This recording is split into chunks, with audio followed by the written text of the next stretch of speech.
All right, good morning, everybody. So I'm thrilled to be moderating this conversation where we're going to highlight the great work of executive mothers and also some of the challenges. But before we get going, so we could actually have some context, we're going to have everybody reintroduce themselves, but also tell us where they are in the caregiving spectrum. So you want to go first? Sure, sounds good. Hello, everybody. I'm Anna Papadopoulos. I'm with MedLife, and I head up the brand there along with sponsorships and events and creative resources. And I am in potentially the hardest stage of caregiving. I have 3 teenagers. I had 3 in 2 years, and so now I have a 16, and a 14-year-old. And I also have a 94-year-old mother who's turning 94 this week. So I'm like awesome. in the midst of it. Hi, I'm Ashley Schapiro. I work at American Eagle. I'm a vice president of marketing there. And I have a 7-year-old daughter, a 8.5-year-old son, and just for fun, we got a puppy to try and take things to the next level. So I have an 11-month-old Cavapoo named Biggie. Good morning, everyone. I am JulieAnne Evanina, Senior Vice President at SiriusXM of Brand and Creative. I have a 7-year-old son, a 19-year-old stepson, and parents in their early 80s who are just on the precipice of caregiving, so straddling a few different areas. And I'm Jessica Ricaurte. I'm the moderator. I have a 4-year-old and a 1-year-old. So a lot of this conversation is I'm listening and taking notes, basically. So let's get this started. So being an executive mother is really being like a superhero, right? You are juggling the responsibilities of a high-profile job while actually also managing your home life. And like a superhero, a lot of the responsibilities and your work goes unnoticed. But during COVID, we actually got a glance of everybody's home life. So let's talk about the awareness that COVID allowed us to have, where we actually saw some of the complexities and the challenges of any working parent. Who wants to go first? I'm happy to start. Okay. Thank you. I love the word that you shared there, juggling. I think balance is sort of a myth, but juggling is whatever ball you have in your hand is the one you're managing, and you are managing it until the next one comes in and they crash. So I really think about that persistently. I love that our entry into Zoom brought more flexibility to our lives, but that conversation has really started to step back as we enter more into the workforce. And the way that I approach it is taking the time that you need, taking the flexibility that you need. I, for example, live in Washington, D.C. SiriusXM is headquartered here in New York. I'm back and forth regularly. But I make a point to just be where I am. So if I am in the office in New York and can't take care of something at home, then I trust whoever's handling that to handle that, and I just try to be very present and focused where I am. I think that, I love that present thing, by the way. I think it humanized us as people to our teams in a very different way. Because certain people are really comfortable sharing their personal life at work and some people aren't, and that's totally okay. But then COVID happened and there was no more secrets, right? Suddenly, I remember at the time our president, we were in the middle of a big meeting and he said, I'm sorry, it's very hard for me to focus because Ashley's daughter is actually on her head right now. Like my daughter was literally like on my head at the time. And that was the reality. And I think it allowed us all to kind of take off that shield of what you were saying before. Like we're juggling all this stuff, but I have to keep it all together to just sometimes just say like, I'm sorry. Like everything is literally falling apart around me right now. So I need a minute or they're going to come sit here with us. So I think that's really what it broke down. And I think that has continued. I think the ability to just be comfortable with sharing that you're in it is new. This conversation wouldn't have happened previously. Yeah, I would add the pandemic was actually really healthy for my family. We had a good pandemic and it happened at the right stage in their lives because they were in middle school, so that kind of awkward stage. But I was definitely the working mom that was not home for dinner. I worked about an hour away. I would make sure I was working at Prudential in Newark, New Jersey, living in New York, and I tried to miss rush hour. So I did the morning shift. I dropped them off, went to work, got home after 8 o'clock. They were pretty much done with their day. So we connected on the weekends. So the pandemic actually became an opportunity for me to have dinner with them. I mean, I'm not going to lie, like we were kind of getting reacquainted at a time that I think was really important in their lives. So we've tried to carry some of that into their high school years. I can't say it's perfect, but I would say that it was a bit of a blessing for our family in that respect. So I want to go back to a comment I think you both alluded to, that as the world has reopened, we kind of are moving away from a little bit of, I was going to use the word balance, but the juggle of creating that work-life and mom-life balance, right?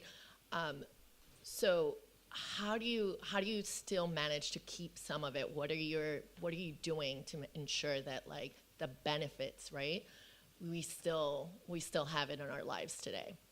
Yeah, I'll start. So communication. So I was kidding around yesterday that who wants to be in the house with 3 teenagers all the time? My mothering skills, I guess, and their life stage is very different than it was 10 years ago. Their needs are different, and the way I parent them has changed. I'm definitely a parent that gives a lot of space. I value independence, so I want them to be independent. I try not to solve their problems for them. So I communicate with them on what they need and what I need to also. So I've leaned in again into my career. It's important to me.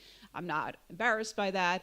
But we've come up with the terms of what they need for me to feel connected, and I come up with the terms of what I'm going to need from them as well. So really kind of being clear, and that goes for anyone else in my life too, with my mom or my spouse, just kind of setting up expectations. I'm traveling a lot more now. How do we stay connected while I'm traveling? What does that look like? Let's be specific. And then it's almost like we have a feedback session when I get back. What worked, what didn't work, right? And so it's really just keeping the communication going. My stage of life is a little bit different, so the communication's slightly more challenging. But I think for me, it's really about saying no and saying yes. And I think that's something that is really important for us to do as human beings in our personal life and our professional life. So sometimes you say no to the dinner. Sometimes you say no to the trip. Sometimes you have to say yes because it's a place you need to be. But same thing on your personal side. There's things that I just say, sorry, guys, I got to be at my kid's school today. But it's not that I gotta. I want to. I want to be at my kid's school today, so I'm not going to be there.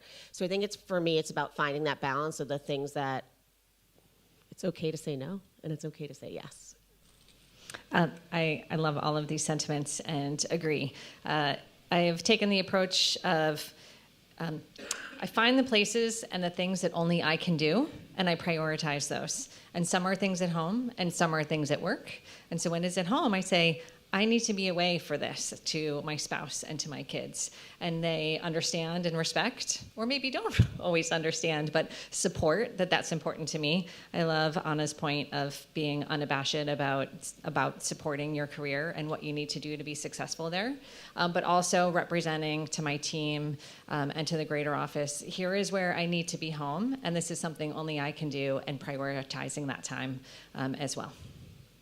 I love that, because certainly as leaders, your viewpoint on that work-life balance really sets the tone for everybody else. So does your team respond to it well, and do you see that they're implementing it? I think that for themselves, have they been able to raise their hand and be like, hey, I have a school event I would really like to attend? Because I feel like certainly before COVID, that was not a conversation we were having. People were like trying to fake doctor's appointment and, run out to see your kid. But now it seems like you're able to be like, hey, I have something important for myself. I would like to be there for my children. And that's okay. But certainly every company is different.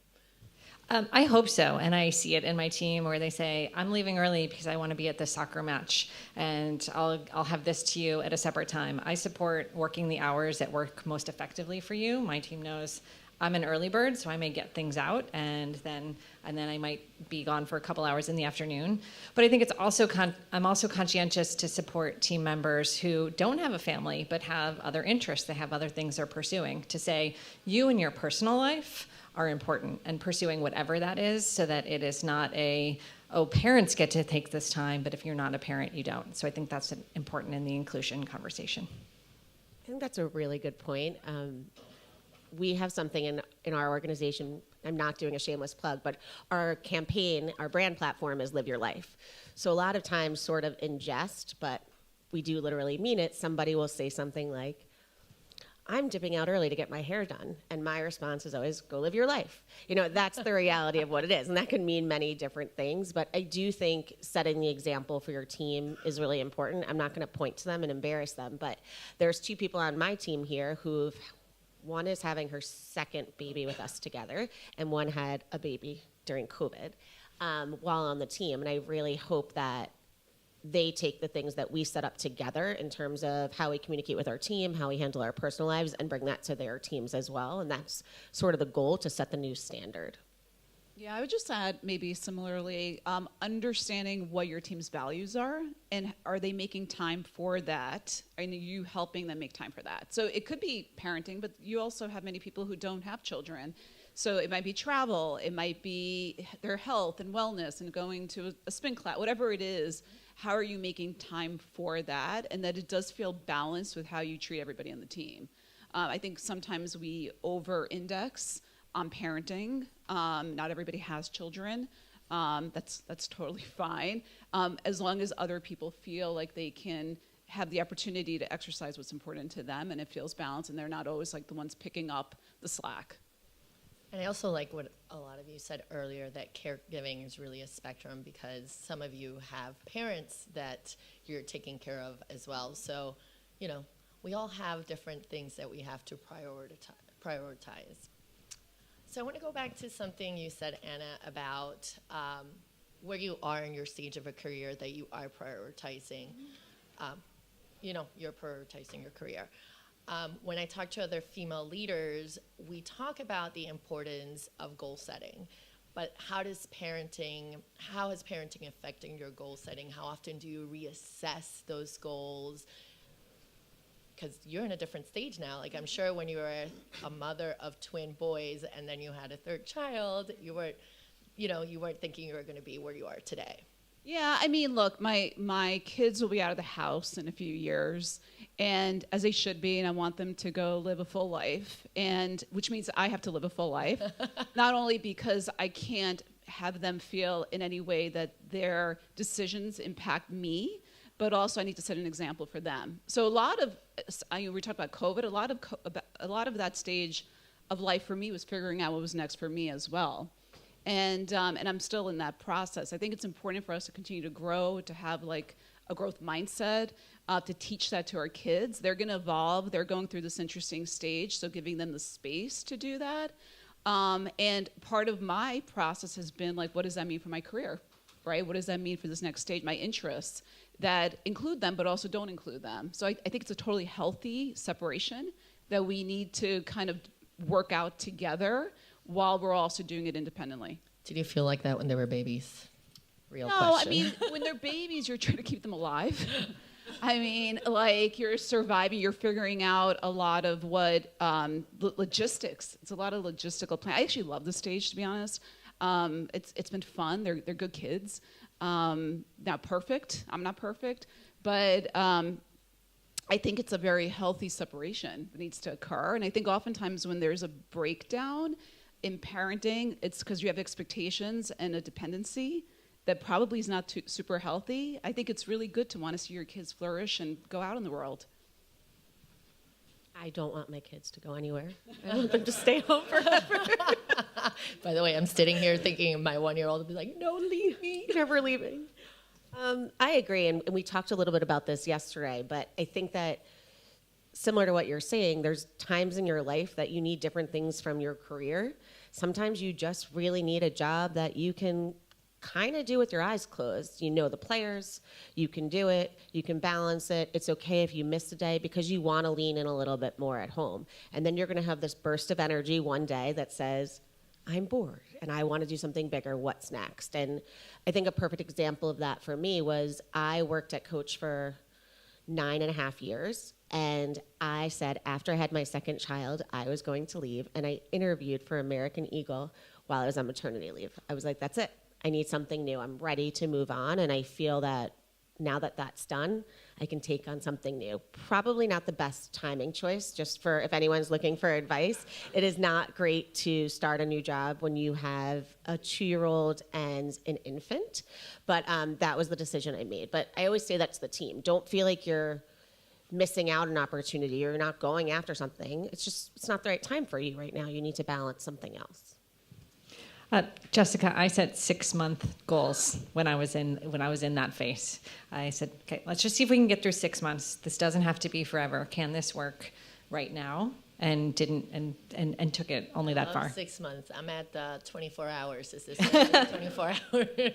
We also do an annual family planning meeting of how's it going? It's an opportunity for my spouse and I to sort of say, here's what's working, here's what isn't. I want to do more of this. I want to do less of this. My husband saying, I want to coach baseball this year. What does that mean? But it just gives us a neutral territory to talk about what we want or reserve time to think about what we want because we might just be getting through the day to day. Is that a spillover from work into your personal life or from your personal life into your work? I think it's the merge. I think it's the merge. It's, I'm lucky to have a spouse who also has a demanding career, and we've had ebbs and flows of who needs more, who needs less travel, and so we started an annual planning session. I absolutely love that. I'm stealing that. I'm certainly stealing that. All right. So even though it's not perfect, the current work environment has allowed for more support and empowerment of female leaders, right? But that has not always been the case. For each of you individually, did you have mentors or other female leaders that kind of helped you navigate your journey? I'm going first. I think I have a couple at different stages of my career, but I think the one that's most relevant to this conversation was actually the woman who hired me at American Eagle. She's no longer there, Kyle Andrew. If you've never worked with her, she's wonderful. And when I first started, we were in a team meeting, and she said, just so you guys know, at 2 o'clock today, I'm not going to be available for the rest of the day. I'm going to my daughter's volleyball game. And I was like, what do you mean? What do you mean you're going to your daughter's volleyball game? Like, I had never heard somebody say that because the previous people in the previous organization I had worked in, that wasn't necessarily what was accepted. If you had something personal to do, you sort of like, well, I don't mean to make it a big deal. I said this yesterday, but I have to go to the dentist. I haven't been there in 3 years, so I really need to go to the dentist. That was what the culture was like. So Kyle, for me, was really a mentor in the sense that she showed me that you could be a CMO and have children that you actually see. You could kind of say, I'm actually prioritizing and saying yes to that. So I always really thank Kyle for that because I think she set the tone for me, and I think she set the tone for the marketing organization that she helped build before she left. I think the best mentors, and I've had many, but probably there are parts of each one that has influenced my mindset, I guess, my values. Haven't necessarily been about parenting, but just about life, how to think about living. And I guess now, we talk a lot about curiosity and being, having a learning mindset, but I had some early mentors that kind of taught that, just being curious about life, learning, not trying to be perfect all the time.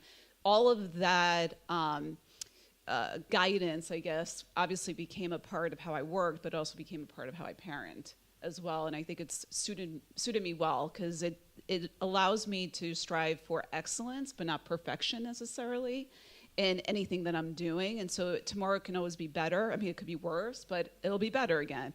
And so that has sort of trickled into, I would say, all facets of my life.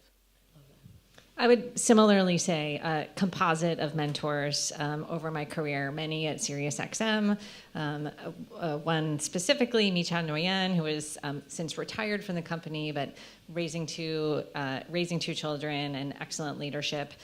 We have a trailblazing female CEO, Jennifer Witt, so it's fantastic to see that role model in working life. I brought my family into the office last week, and my son was so excited to meet the CEO. Like, he did not want to meet anyone else, mostly because he thinks like she's got a big bank in her office, and really thought that all the cash was there. But I love that opportunity also to say to my young child, right, this is how the world works. You see male and female, all different kinds of leadership. So let's add to this. Now you've been on your journey and you are all sitting here, so you're female leaders. What would you add to those that are starting off or, in the earlier stages of their career? What would be your advice as an executive mother or caregiver? I'm happy to start. And it would be take every day for its wins and enjoy those. No phase, as we've talked about a lot here, no phase lasts forever. So enjoy each of those learning opportunities and those wins. Setbacks, take what you've learned from them, see what you can do differently or how that changes your approach or how you would pass it on to your team. I guess I would say three things, and one is similar to yours that you said earlier, is be present in the stage you're in. I feel like especially when you're ambitious and you're a type A, you're always thinking about what's next, and sometimes you forget to kind of relish the moment that you're in and be proud of yourself. I think the second one is something I say to my kids all the time. If you do 1% better every day, that's 365% better in a year. So be kind to yourself in that way. And then the third way, and this is, I think, for anybody who's balancing their personal life, their work life, whatever it is, like, it's going to get messed up. And, like, it's not going to be great. And I think that you sort of have to be okay with the fact. I don't think I've ever had a day where I was like, I was an awesome mom today, and I was an awesome marketer today, and a good daughter, and a good wife, and I'm amazing. No. There's always something that falls through because there's only 24 hours in a day, right? And you have to just be okay with it and know that like the sum of the parts are going to make it equal out. Nobody has perfect everythings, and that's okay. I would say, I love that, by the way. Messy is good, right? Have fun. I think we take all of it really seriously. There were things I obsessed about when my kids were little, like perfect attendance, which feels so. Now I'm like, oh, you haven't gone to school in a few days? All right, cool. If I had You didn't bother me. You didn't bother me. Nobody bothered me about it. All right. Just to have fun, enjoy the process. It's a journey. Keep learning, keep growing. Set good examples for other people. Make up the rules as you go. Change the rules. I just don't think we lean in enough into the enjoyment of it, and we set like crazy expectations around what it should look like, and we make up the expectations, right? So, and honestly, when we talk about being good leaders, those expectations then become the expectations that we're giving off to our teams that they're trying to live up to, and that's not fair to them as well. So, just kind of lean into the moment and enjoy it all. I love it. So, JulieAnne, let's wrap it up with one comment you mentioned. It's about celebrating the little wins, right? So, what is a good day for each and one of you?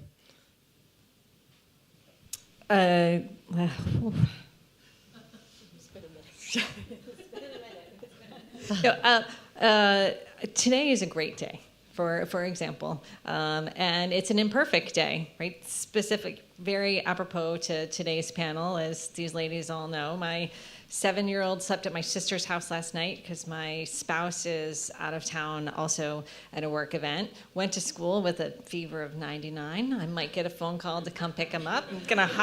I'm gonna go up to the office, have a one-on-one with my boss, and hop on a train back to DC. So it's really having fun, being where you are, doing the best you can, and for me, it's being transparent in the journey and hoping that that is helpful to my coworkers and to my team. Yesterday started as a really bad day. I had a work dumpster fire, as I like to call it, that completely threw off every plan that I had. My daughter refused to go to dancing school, jumped into like 86 of my calls, which they always do. But the reason why it was a good day was when I finally took a moment to pause and make dinner for everybody, which was not good.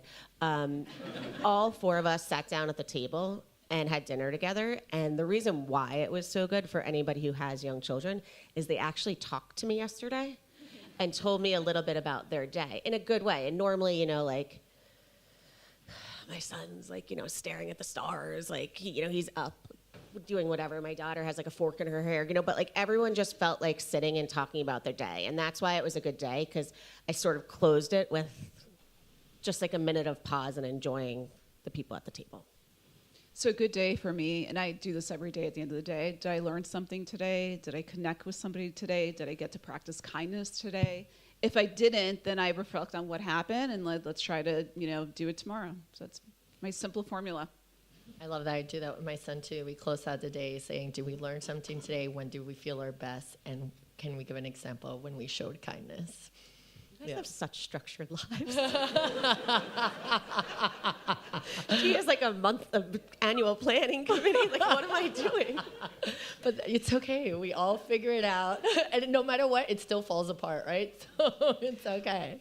Jessica, may I give a shout out also to all the men in the room? This is not a women's conversation. This is a family conversation. This is a business conversation. Businesses run better when they are run by people who have a community around them. And I love that we are all part of this conversation. So thanks to the women and the men for showing up for this conversation.